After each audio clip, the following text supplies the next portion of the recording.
Hey, Grace House Churches. Hopefully you have enjoyed dinner. Now we can talk about James chapter 1. So I tried to give you a brief history and background and context of who James was, when it was written, and what's going on in the world at that time.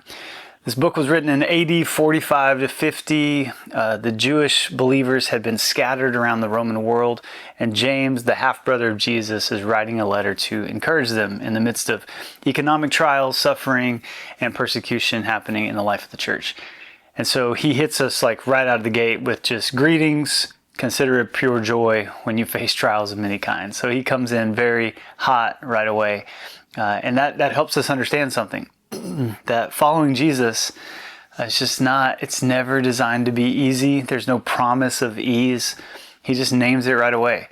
That suffering isn't necessarily good, but what happens on the other side of it is good.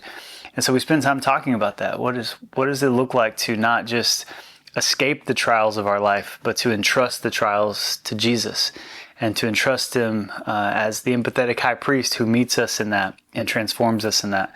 And so suffering is God's mechanism for maturity, is what James 1 is teaching us. And then he goes on to say the only way you see that is by asking God for wisdom to see it. So we should endure the suffering we're going through because it creates perseverance and complete whole faith. And wisdom helps us to understand it and to interpret it and to see it. So I invited us just to talk through that. What are we going through right now? What trials are you facing? What are you experiencing in your past? What suffering are you carrying? And just be honest, are you entrusting it to Christ? Or are you tempted to believe, no, He just wants me to escape and get out of here and endure it? We talked about the three options of like the Stoics versus the therapeutic versus the biblical. And so I just want to invite you to reject the Stoic idea of just endure it and get stronger and get harder and get tougher. And reject the therapeutic idea of just avoid it, get suffering out of your life.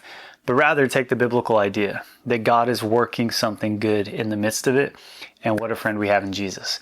So I hope you enjoy this conversation and it helps us to grow and mature as disciples.